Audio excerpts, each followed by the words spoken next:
Hello and welcome to the News at 7, where we get to the heart of the day's stories and communities across Scotland. Tonight, the family who are critical of the care of their 107-year-old mother receives.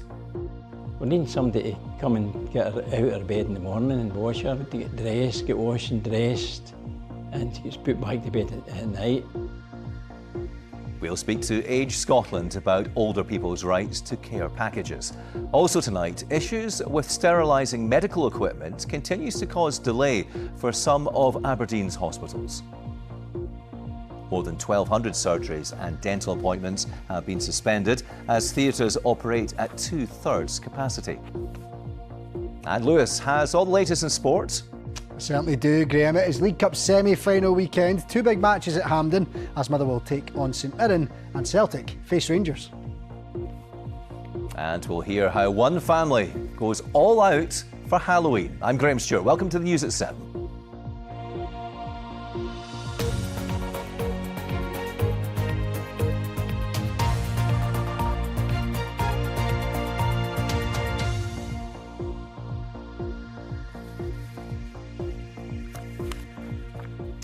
Hello, Isa Martin is 107 years old and until recently cared for her own daughter who had polio. But now her family says a council is grasping at straws to provide her with the care that she needs. South Lanarkshire Council initially told her family it could not provide carers for Isa, but put a last-minute plan in place weeks later after being questioned by the BBC. Ian Hamilton went to meet her and her son Alan before the council agreed to provide carers. So would you tell them you were away on holiday in July? She was doing it Torquay, weren't you? Oh yes, and been down there a few times. We taken you over to Brixham, Lovely. get a fish supper Yes, and a wee cider that's right. and a cone, and then you come home. Isa Martin, at 107, is among the oldest people in Scotland. Isa cared for her own daughter for decades after she contracted polio. You've done well. He needs a wee bit of help now. But now, when Isa needs care, the council can't do the same for her. Take your tea when it's warm. Alan? Hello Ian, how are we? OK, thank you. Can I come in? You can come in. Her son, Alan Martin, has been told by South Lanarkshire Council there is a care package approved, but not the staff to deliver it. We're not asking for a lot of help, just we need somebody to come and get her out of bed in the morning and wash her, to get dressed, get washed and dressed, and she gets put back to bed at night. What age were you when you stopped working as a carer? Just about, what, 3 years? 3 years? 3 years ago. So you were 104 and you were still caring for your daughter? Uh-huh, Wow. Now you need a little bit of help, don't you? of course I do. Yeah. In a statement, South Lanarkshire Council told us, While it has taken longer than any of those involved would have wanted, we have now been able to arrange the care that Mrs Martin needs, and this has begun. Care at home services across Scotland are under considerable pressure, and this is the case in South Lanarkshire. Securing support for those with more complex needs can be particularly challenging in rural areas. That'll wash your biscuits down. for Isa and Alan, in their time of need, they feel their trust has been broken and they feel abandoned. That's what happens when you're 107. You've been a lot of places a few times, isn't it? Ian Hamilton with that report. Well, Adam Sakura is Policy Director at Age UK Scotland. He's been giving us his reaction to Isa's story. I think Isa's story is at the extreme end of the age spectrum here, but this is quite common throughout all of Scotland for people of all ages. Local authorities are really struggling to assess people for their needs in the first instance, and people can wait many, many weeks to get that assessment. And once they've been assessed as needing care, for which it appears the threshold for receiving it keeps going higher and higher and higher, that they're waiting months and months to actually receive the care packages that they so desperately need. You would think someone who's 107 years old, and indeed there's a certain irony that she had cared many years for her own daughter, but you think that given her age, she might be a priority. But I guess it doesn't work that way. It does depend on need, and I guess if it's a waiting list, that makes it extra complex. These things will be complex, but you're right, she's 107 years old, and somewhere in the system you must think, if at this stage in their life they need care, then we must desperately give it to them. She's been caring herself until she was 104, putting in a tremendous amount of work for others. And I think local authorities and the integrated joint boards and others, there should be some mechanisms in place to demonstrate that need. But 107 years old, that should have been a flag to let's get care to her as quick as we possibly can. I mean, the council were able to provide a package after the BBC got involved, but of course, not everybody's in that fortunate position. No, not everyone is as lucky to have your team working on this and to show Isa's story. We wish it was as simple as that for people across the country, but there are a third more people waiting for care and those assessments this year than there were the year before. We're in a really difficult place for social care. I think that we've been sleepwalking into a bigger and bigger crisis for years. We had a moment to, I think, really fix and reform social care in Scotland in this Parliament, but we've blown it. And I think we've got a real challenge ahead of us to gather that political impetus and to make the necessary reforms and really fix it for people today and for people who need it in the future. Is it a straightforward issue of money, or is there a bit more to it than that? There's a lot of factors in this, but money is one of the big things here. I think social care isn't funded anywhere near the levels it needs to be. We've heard from local authorities asking the government for another £750 million. Some estimate actually suggests it could be nearer £2 billion that's required for social care. I think we'd err on that higher end of the spectrum actually, because it is so necessary but so under-resourced. There's a shortage of people working in it, quite frankly, but money can also help with that too. And I think that there are lots of challenges around the country getting the necessary packages, people, companies and organisations in place to meet folks' needs. But money is a starting point, and I think we're just tweaking around the edges. We're not investing anywhere near enough to deliver what folks need. Adam Sakura speaking earlier. You're tuned to the news at 7. We'll have more in the programme, including the campaign to help motorists avoid hitting deer on one major road in the Highlands.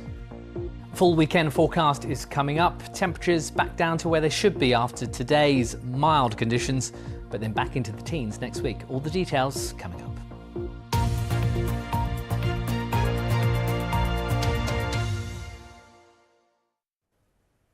More than 1,200 surgeries and dental appointments have been suspended at Aberdeen hospitals after an unknown substance was discovered on surgical tools. NHS Grampian's main sterilisation unit at Forester Hill was shut 4 weeks ago, prompting the Health Board to apologise again to those affected. Rebecca Curran has the latest on this development. This issue was identified exactly 4 weeks ago today, when an unknown substance was discovered on surgical equipment that had apparently been cleaned. Now, it's easy to imagine why these machines are so important, because they sterilise and prepare surgical tools that will then be used in theatres and clinical settings. So when that facility isn't working, patients are very quickly affected. And we now know that over the past 4 weeks, 613 elective surgeries have been postponed and 635 dental appointments. Now, I've spoken to some of the patients that have been affected. Some of them are cancer patients, and they're telling me that they feel frustrated that they just aren't being told when their surgeries will be rescheduled. Well, NHS Grampian has issued a statement. It has again apologised to patients and says it's prioritising emergency and urgent surgery and hopes that procedures will start to be rescheduled in the coming weeks. Now, they initially said this problem could take up to 8 weeks to be fixed, which would take us into the start of December. In the meantime, health boards across the country are helping them out. But everyone here will want this issue solved as quickly as possible. The patients, so they can get the treatment they so desperately need, and the health board, because they don't want to be piling more pressure on already long waiting lists. Rebecca Curran, reporting Scotland, Aberdeen. OK, let's get a roundup of the stories making the BBC News app in Scotland. And a husband who murdered his wife in a violent knife attack has been jailed for at least 21 years. Mompati Dodo Isaacs, originally from Botswana, stabbed her on New Year's Day last year. A man who forced the closure of Orkney's Kirkwall Airport has been jailed for 4 years. Ross Buchan made repeated phone calls and told a member of staff the plane goes boom. And special zones where the use of fireworks are banned have come into force in Edinburgh as authorities try and prevent disorder on bonfire night. Glasgow will introduce zones tomorrow. For more on all these stories, you can scan the QR code on your screen right now. That will take you to the BBC Scotland News app, where there's much more for you, including how some of Scotland's iconic buildings helped inspire a new film on Frankenstein. Now, an annual road safety campaign aimed at reducing collisions between deer and traffic has been expanded to include a longer stretch of the A9 in Sutherland. Electronic signs will be used to warn motorists along a 9-mile stretch. It's believed there are over 1,800 collisions involving deer each year, with this time of the year particularly bad. I've been speaking to Jamie Hammond from Nature Scot, who are running the campaign. So it's linked this year with a kind of focused approach, a more focused approach we're taking, and specifically looking at a stretch of the A9 which runs from Lochbeg up to Ode of Caithness. So it's in the sort of Helmsdale vicinity of the A9 up in Sutherland, and that particular stretch of road has been identified through our ongoing deer vehicle collisions project work as being of an area where there's an elevated risk of deer being on the road at this time of year. And this time of year particularly bad then? Is that just because it's dark? It's a combination of things, yes. We've had the clock change happen, so that brings, hours of darkness coinciding with, people on the road at the beginning of the day and the end of the day. The highland setting that we're talking about here up in Sutherland, it's predominantly red deer in this part of the world. The red deer rut is coming to a close. We've got male deer who are have been actively rutting for the last 6 weeks or so, and they are moving around in search of nutrition before the winter. So this can lead them to crossing from some of our uplands, more hill areas, crossing busy trunk roads down into perhaps more low-lying agricultural land, and that can bring them in conflict with road users. And what would your advice to motorists be? I think, first and foremost, is be aware, think deer at this time of year in these areas. Clearly swerving is not what you want to do in a car, because that, can lead to significant problems in terms of loss of control of the vehicle or swerving into oncoming traffic. Only braking sharply where you're going to, avoid being hit by vehicles behind you. Clearly, if it's dark, and the use of full beams on cars will allow you to see the road ahead, but then being cognizant of dipping your headlight beams if you do see deer within the proximity of the road to allow them to move away safely. And ultimately, if you are in a collision with a deer, clearly your own safety is first and foremost. But if you're uninjured or your car isn't damaged, there may be implications for the deer being injured or fatally injured. So reporting it to the police in the first instance is what people should do. Jamie Hammond, thank you. Thank you.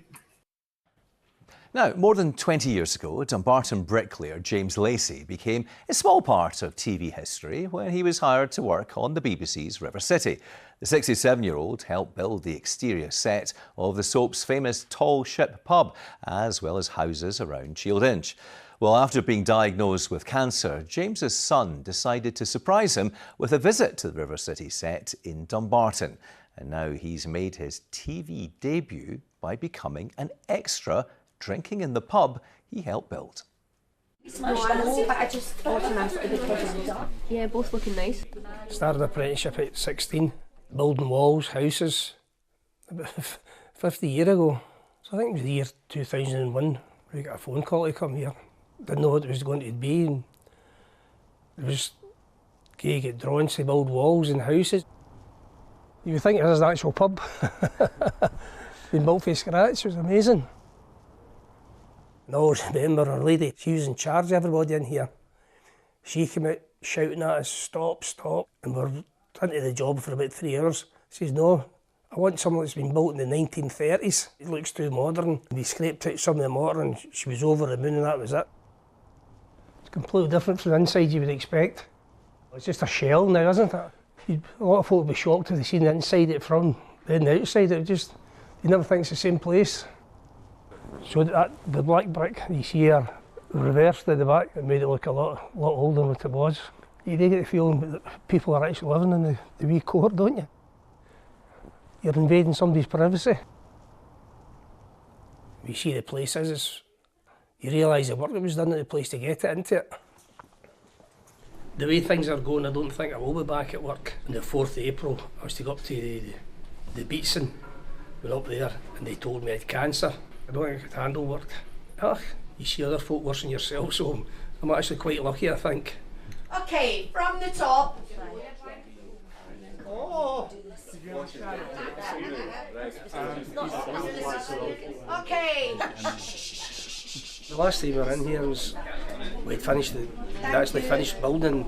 They took us in here to showers and we had a pint. They were telling us it was they put lemon in the water. So you had a wee tang off and you drank a pint, you weren't just drinking water. We've been in the filming in the pub quite a few times, and that's strange because you can't make a noise, you're just moving your lips, and obviously you don't know what the other person's saying to you, they don't know what you're saying to them. We've done a couple of walk-on parts, so I was quite surprised we get that. It felt fun at the time, but you get into it, it was quite good actually, believe it or not, I enjoyed it. It's been great coming back. I mean, the staff today and everybody's been fantastic. It's been great, and actually a wee tour of the place, and it's amazing. Brings back a lot of memories, good memories. Cut it there. A great surprise from now. Still to come, we've got the weather forecast with Chris, and we'll speak to one household which is going all out for Halloween. But first, Lewis, with all the spooky goings on in the world of sport. And it can be very scary indeed sometimes, Graham. Hello there. Yes, plenty of football action across the SPFL this weekend, but it's the two League Cup semi-finals which will dominate the headlines, as Motherwell, St Mirren, Celtic and Rangers all vie for a place in the final. For the Steelmen and the Buddies, well, it's a reasonably rare chance of securing a spot in a showpiece, so Kenny Crawford chatted through the prospect with a player very familiar with both clubs. Yeah, Lewis, who better to ask than a man who's banged in the goals for both Motherwell and St Mirren, John Sutton. John, this is a fascinating game we've got in prospect at Hampden on Saturday evening. Motherwell against St Mirren. It's an intriguing one, isn't it? I think it's almost a toss of a coin as to who's going through here. New Motherwell manager has come in, done a really good job. They're playing quite an expansive style of football, and then you've got Stephen Robinson. I think his record speaks for itself. He's been to cup finals before with Motherwell, ironically. Very well organised. Like I say, I couldn't really call it at this stage. Interesting contrast in styles as well. A lot of people saying you've got Motherwell's new silky kind of football and St Mirren's more direct approach. Do you think that's a bit unfair in St Mirren though? Do you think they play good football as well? At times, I think it's fairly accurate, your summary of that. I was at the first game of the season. Motherwell probably played the better football. I think the big pitch at Hampden may well suit them. More space to get on the ball, but by the same token, if you have a look at St Mirren, very difficult to break down. They have a lot of pace and power up front, and with St Mirren there's goal threats everywhere, from midfield, strikers, centre-back. So like I say, I find it very difficult to predict the winner. I want to ask you about penalties, because Motherwell say they've been practising them with their heart rate up in the middle of training to try and replicate the scenario. Stephen Robinson this morning said no, they don't practice them at all. You can't replicate the situation. What's your take on that? I don't ever think you can replicate it when you're putting the ball down on that spot. That goal doesn't always look super big with the goalie bouncing about on the line and the pressure on the kick. I always used to like practicing them though. I felt you couldn't replicate exactly, but it would give you some kind of practice. There's a few in my time I haven't taken the best and bobbled in the middle, and the commentator said what a good penalty. So there's always a little bit of luck involved as well. And if we had to push you and allegiances aside, if you just come in this purely as a football pundit point of view, who do you think is going to edge it, John? I honestly couldn't call this one. I really couldn't. I'd expect Motherwell to have a bit more of the ball. But other than that, I couldn't predict the result. I think it may well go down to penalty, so we might well see whose practice has been the best. Okay, John Sutton, he can't call it. So we're just going to have to wait and find out until we see who the winner is at Saturday evening dinner time. Certainly will. Kenny Crawford with John Sutton there. Now, this man, Duhan van der Merwe, brings up a half-century of caps for Scotland when they take on the USA tomorrow in the first of the Autumn Nations series. The 30-year-old Edinburgh winger is the country's record try scorer with 32 in 49 games, including 6 against England alone. The two-time British and Irish Lion says he wants to leave a Scotland legacy, and that means winning the Six Nations. Yeah, it's unbelievable feeling. When I kind of made my debut back 5 years ago, I never thought I'd be sitting here, making my 50th tomorrow. And it's just a very special moment for myself and my family. You know, I kind of came over as a pretty raw player back in 2017 to Edinburgh. So to have been in the receiving side of, a couple of walk-ins and, a couple of lucky tries against England, kind of just, I guess, shows the hard work that I've put in over the last couple of years. Yeah, I'm not getting any younger, am I? So, I kind of have to make the most out of, what I think I've got left, and I've got so much more to give. I want to leave a legacy. I wouldn't say there's something I want to achieve as an individual, but as a team, probably want to look forward to this Autumn Nations and go and win all 4 games. Looking at the Six Nations, have a real go at that. We've been talking about that over the last couple of years, and, hopefully the day I retire, be able to say, I've won the Six Nations. That'll be quite something indeed. Well, there's lots more sport for you on the BBC Scotland website, including the build-up to tonight's championship clash between Ayr United and Dunfermline Athletic. That looks to be a cracker. And, of course, you can watch it live right here, Graham, straight after us. Spoilt for choice tonight and over the weekend. Is your house decked out for Halloween at Does all? lighting a single candle at the window count? No, I don't think so. Well, then no. Not compared with this next guy we're about to talk Okay. about, because no doubt your doorbell has been going right throughout this programme. But I bet your place isn't as popular as Gareth Williamson's, because he's kitted out his house in Preston Pans like a Halloween theme park. And he starts preparing it all, wait for this, in February. Unsurprisingly, it attracts hundreds of geysers from near and far. And I spoke to him earlier from the heart of his grotto, and a warning: severed body parts feature. It started with my father, who was fully into Christmas, used to play Santa quite a bit, and was voted best Santa in Scotland a few years in the running until he passed away. And I've always been a big Halloween fan, and I've enjoyed Halloween, and my wife and all my kids have gotten involved with it. And tell us about the house. I mean, a lot of people at Halloween might, decorate the garden or whatever, but it's much more extensive in your case. Just kind of give us a sense of what your house is like. Well, you come in through the main part of the garden, and because we are doing Aliens this year, we've done an homage and said it's Area 13. And then you walk through a small tunnel with alien species and one of my children, who's an actor, jumping out, scaring people. Then you come further through and you find a sensory board for children with autism and that, so all inclusive. And then you come into the Mad Scientist Labor, again played by one of my kids. What motivates you to keep doing this? The people of Preston Pans and charity, and my wife mainly, for her love of designing things and finding things and doing stuff. So yeah, we want to put stuff on for the kids here in Preston Pans, as there's not much for them to do. So it gives you a real sense of satisfaction, does it? Yes, it does. Yeah, seeing all the kids laugh and joke and going ooh ah and being scared and seeing different things and makes memories for them. And you try and develop this every year. Are you always adding something to it? Yes, it's always a different theme every year. We're already planning for next year in our group chats and looking up videos and stuff, how to make it and where to go and get stuff from. So, yeah. Give us a sense on a night like tonight or a weekend like this. I mean, how many kids and families come visiting? Well, last night we had just shy of 170 people passing through last night. Wow. If the weather holds out and the rain does go, we're probably looking at maybe 300-400 people tonight. Excellent. Well, I'll let you get back to all your body parts surrounding you there, Gareth. Thank you very much indeed for speaking to us. You're welcome. Thank you. If the weather holds out, he said. So how was it? Yes, not too bad at all. That rain did clear away. If you were watching the guising forecast yesterday, Graham, you'd have known that. I was avidly watching. Let's take a look at some weather watcher pictures, shall we? Lots of autumn colours on display today. Brilliant picture there from Perthshire. Of course, obligatory pumpkins under some rather rare blue skies today. And what a lovely picture there from Dingwall in the Highlands. Let's show you actually what's happening right now and if it's raining where you are, because this is the very latest rainfall radar. You can see that rain will have cleared away for many areas. Just a few showers lingering, I have to admit, but the earlier rain clearing away.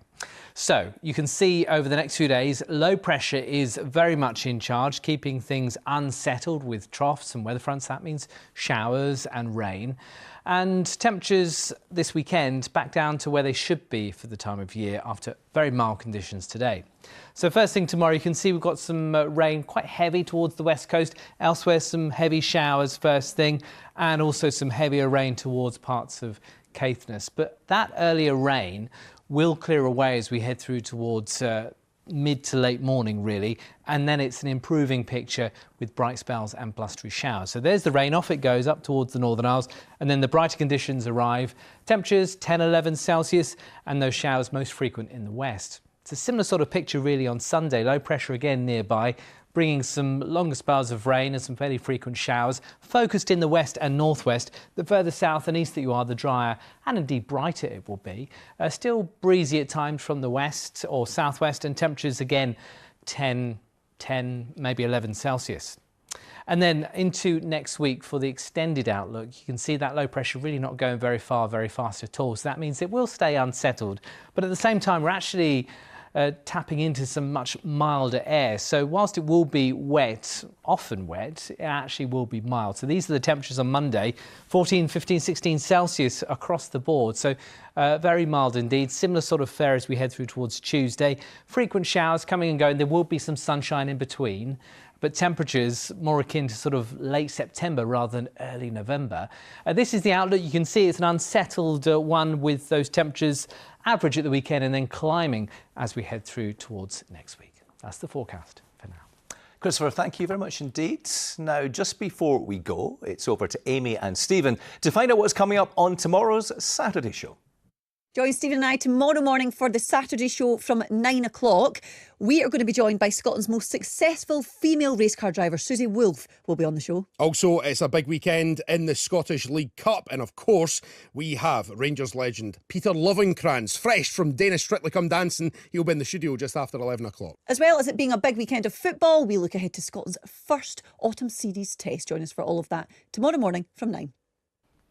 And that's over on BBC Radio Scotland and, of course, also on BBC Sounds. That's it for tonight. Join me again tomorrow at 7 from all of us on the team. Enjoy your weekend. Bye-bye for now.